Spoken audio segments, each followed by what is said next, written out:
Bienvenue sur Le Corner, podcast de l'agence La Source qui vous offre une vision et un éclairage unique sur l'industrie du sport et du divertissement. Toutes les 2 semaines, leaders de l'industrie et personnalités du sport partageront leurs visions, leurs astuces et les nombreuses facettes de notre écosystème.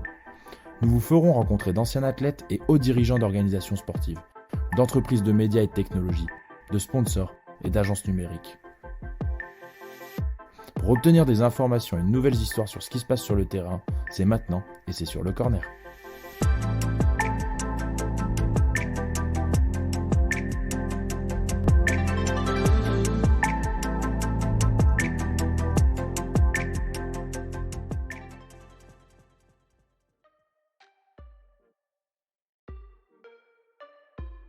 Pour le deuxième extrait Le Corner, nous nous sommes replongés dans notre échange avec Maxime Tokasevich en 2020, à ce moment Innovation et Strategic Planning Manager de la FFF. Maxime nous fait part de la stratégie mise en place par la fédération pour initier et accompagner la transformation numérique de l'ensemble de l'écosystème de la FFF.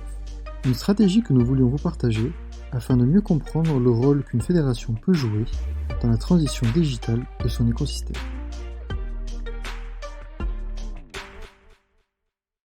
Il n'y a pas eu un moment clé, j'allais dire, où on s'est dit, bah tiens, maintenant on va balancer et on va lancer notre transformation digitale. Finalement, on a toujours été, j'allais dire, dans l'air du temps, et ça s'est accéléré parce que les usages se sont accélérés, et donc il fallait finalement répondre à ce besoin à la fois de la communauté, mais également et surtout nos clubs, nos ligues et nos districts, donc les organes décentralisés de la fédération. Et donc c'était comment on répond finalement à ces attentes-là. Donc c'est vrai j'allais dire en 2014, pourquoi en effet il y a 4-5 ans ça a pu s'accélérer, ça s'est accéléré par aussi notre structuration, c'est-à-dire qu'à un moment, pour répondre à ces besoins, il a fallu se structurer, et notamment au niveau de notre DSI, où voilà, il y avait quelques personnes, et ça s'est densifié en termes de nombre et en termes de compétences, mais également aussi côté métier, de la direction marketing, mais également les directions plus techniques se sont structurées avec, j'allais dire, le recrutement de personnes expertes, j'allais dire, sur ces sujets-là pour piloter ces projets de transformation digitale. Non, j'allais dire, t'as dit un truc clé, c'est que le digital, il doit être transversal. Tu peux pas avoir ce silo digital avec cette direction digitale et même si elle se staffe bien, l'important, c'est que dans tous les corps de métier, tu retrouves au moins quelqu'un qui parle ce langage-là, qui est capable de le faire. Et ça, tu confirmes qu'à l'AFF, vous l'avez identifié rapidement, et que tout le monde a, si ce n'est sa personne du digital, au moins des compétences qui permettent d'avoir une approche transverse sur le, voilà, sur le en tout cas, en gestion de projet. Ouais. En gestion de projet, parce qu'aussi l'idée, ça a été, et on était déjà un peu ouvert sur notre écosystème, hein, évidemment, mais ça a été de l'être encore plus, avec par ailleurs aussi une création d'une cellule d'innovation dédiée à ces sujets-là, pas uniquement digitaux, hein, mais sur l'innovation de manière générale. Et donc ça a été de dire, en effet, on a des personnes qui vont être en charge de piloter ces projets-là et de travailler éventuellement avec des sociétés tierces pour créer de la valeur en termes de contenu, en termes de nouveaux services et notamment de services digitaux. Ouais, parce que c'est ça qui est doublement dur pour vous en plus, c'est que la plupart des organisations, ils ont à se concentrer sur un seul élément finalement. Quand tu regardes la ligue de football professionnel ou un club, ils ont une activité principale, alors que vous, en fait, entre le côté très événementiel lié à l'équipe de France, entre la promotion du foot féminin, entre le championnat national, et surtout votre besoin primaire, c'est contribuer au développement de la pratique en France et tous ces clubs amateurs. Voilà, pour tous, partout, voilà, qui sont inscrits dans notre ADN et dans nos textes, et qui fait partie de notre mission de délégation de service public, évidemment. Donc ça en fait partie. Après, ça s'inscrit aussi dans des plans stratégiques fédéraux, qui sont la traduction opérationnelle des plans présidentiels, qui ont toujours eu lieu, mais voilà, là, on achève finalement le second, qui était le projet Ambition 2020, et qui était sur 4, on va dire, verticales fortes, et qui sont, et vous allez le voir, pas nouvelles, hein, mais j'expliquerai concrètement comment on a essayé d'y répondre, qui sont liées à la performance sportive, et la performance en particulier du haut niveau, donc les équipes de France, mais également des clubs que l'on a en gestion en termes de droits. Donc tu as évoqué le foot féminin par les clubs de D1 Arkema, évidemment, le national ou d'autres. Donc ce premier pilier de la performance sportive était quelque chose d'important. Il y a le développement du foot féminin, évidemment, et c'est vrai que le projet Ambition 2020 a débuté en 2016 et ça achève donc en 2020, et il y avait en point de mire évidemment la Coupe du Monde 2019 féminine. Donc comment on structure en gros cette pratique-là, et même on commence à créer une certaine économie autour de ça. Et après il y avait le développement de la pratique, et donc ça évidemment la pratique ça reste notre mission principale. Et voilà, j'y reviendrai tout à l'heure sur sans doute une question qui est voilà, à quelle problématique on fait face, et ça c'est un vrai enjeu, c'est-à-dire la pratique, on va dire, traditionnelle du foot à 11 de compétition, non pas vécue, Il y a une vraie offre qui répond à une vraie attente, mais aujourd'hui, on voit dans les usages qu'il y a une évolution, et donc comment on s'adapte à cette évolution-là en densifiant notre offre de pratique notamment. Et après, il y avait un enjeu davantage de marque, mais de développement de la marque ou des marques de la fédération, donc la marque Équipe de France évidemment, mais ces autres marques produits type Coupe de France en France, mais avec un vrai enjeu aussi à l'international. Ouais, je pense que la difficulté, effectivement, si tu vas peut-être nous en parler après plus en détail, mais j'ai envie de te dire, la partie immergée de l'iceberg, c'est ça qui est difficile. C'est comment tu travailles avec les clubs de district, avec les districts, comment tu travailles en région, parce que l'univers digital de l'équipe de France, même de l'équipe de France féminine, c'est quelque chose qu'on voit tous, qu'on peut apprendre de manière un peu plus facile. Mais comment tu digitalises en district, comment tu digitalises un club ici dans le 92, c'est ça le nerf de la guerre. Et je pense que les gens oublient que c'est une grosse partie de votre métier.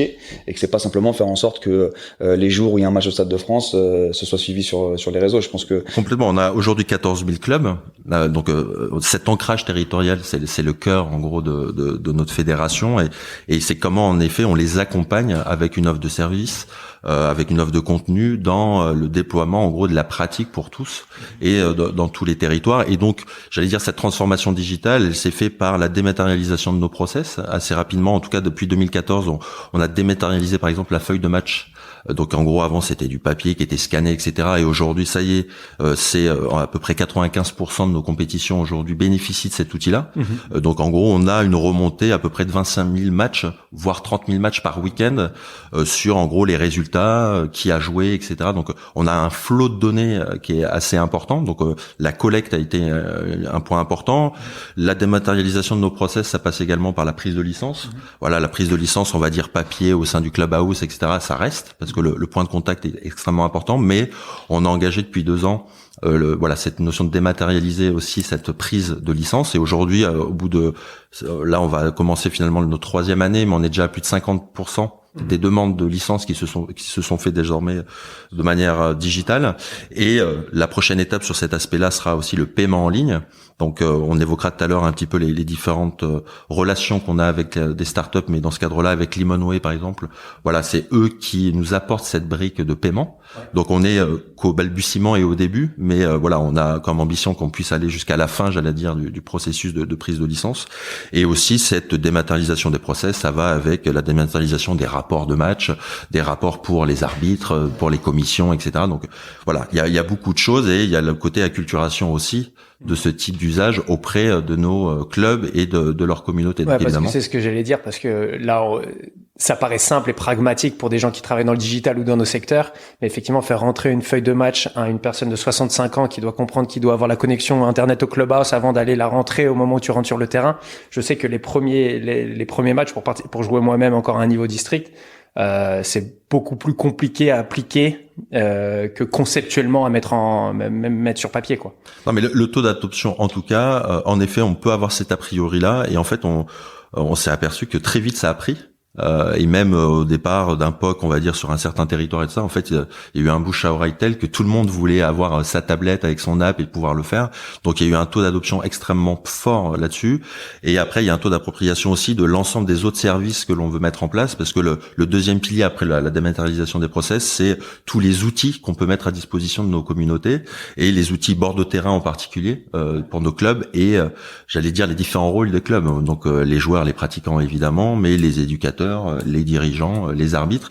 Et donc là, on est en train de développer toute une flotte de services qu'on leur met à disposition. Donc on a une app pour les entraîneurs et les éducateurs à travers My Coach by FFF. J'aurai l'occasion, je pense, de le détailler tout à l'heure. On a une app aussi pour les joueurs. On va sans doute aussi avoir une app pour les arbitres. On avait une app aussi pour les dirigeants. Voilà, nous, notre axe a été de dire, on va développer soit en interne, soit en externe type MyCoach, voilà, des outils digitaux utiles et qui vont faciliter finalement la vie de nos clubs au quotidien, pour presque qui se concentrent sur l'essentiel, qui est être avec les enfants ou avec les plus âgés. Mais en tout cas, voilà, c'est ça, j'allais dire, leur vraie valeur ajoutée, sur quoi on les attend.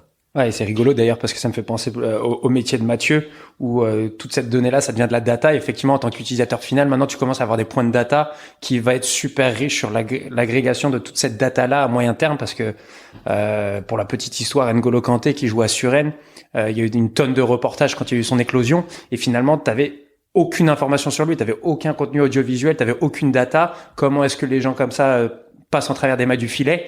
Et finalement, ça recoupe un peu avec la professionnalisation assez avancée de la data maintenant. C'est vrai qu'on sait pas, je te laisserai, pardon, c'est vrai qu'on sait pas coordonné avant. En tout cas, tu connaissais pas mes réponses, mais en effet, c'est le troisième pilier qui est lié à la data. Et c'est la data à double titre, c'est la data sportive. Donc, on l'évoquait au niveau amateur, mais même au haut niveau. Il y a, c'est vrai, avec StatPerform, un partenariat qu'on a quasiment de recherche avec la DTN, qui est sur le parcours du joueur. Donc, ça y est, on commence à avoir des rapports où on suit un certain nombre de joueurs et on sait leur parcours, le temps joué, etc. Donc, depuis pas mal de temps et tout ça, et qui nous permettent, en gros, de suivre tout ça. Alors, nous, on n'en a pas un usage, j'allais dire, mercantile et de détection. Au sens marchand du joueur, mais en tout cas nous ça nous permet de suivre tout ça et de voir éventuellement s'il y a des trous dans la raquette ou d'amplifier certains axes beaucoup plus concrets sur certains joueurs. Et puis il y a donc ça c'est la partie sportive et donc on est dans la construction. Alors c'est un mot un peu valise, mais d'un big data sportif, mais c'est vraiment ça l'enjeu où on récupère toutes les données de haut niveau, mais aussi les données amateurs. Et après se pose la question de la restitution de ces données-là au métier. Donc c'est un vrai enjeu aussi de travailler sur des rapports clés en main pour les staffs techniques, pour l'aspect très technique, mais également pour la partie, on va dire, client final, donc nos pratiquants, mais nos fans de manière générale, où là on est plus sur la connaissance client, donc les données dites marketing et client, où là depuis 2010, on construit notre stratégie CRM, dans laquelle maintenant on travaille sur des plans relationnels où l'idée n'est pas juste de dire tiens achète le maillot ou achète la billetterie, mais tiens bonjour. Bienvenue dans la famille FFF. Tiens, voici en gros les avantages et tout ça. Et storyteller finalement quelque chose tout au long de la saison avec toute notre force de contenu. Ça y est, vous êtes arrivé à la fin de cet extrait. J'espère qu'il vous a plu et que vous avez eu l'occasion d'apprendre quelque chose de nouveau. Si vous souhaitez en savoir plus sur nos activités, n'hésitez pas à nous retrouver sur notre site internet www.lasource.io, à travers nos réseaux sociaux, mais aussi à vous abonner à notre newsletter. En attendant, vous pouvez toujours écouter l'ensemble des épisodes de notre podcast sur vos plateformes d'écoute préférées. Je vous dis à très vite sur le Corner. Le Corner.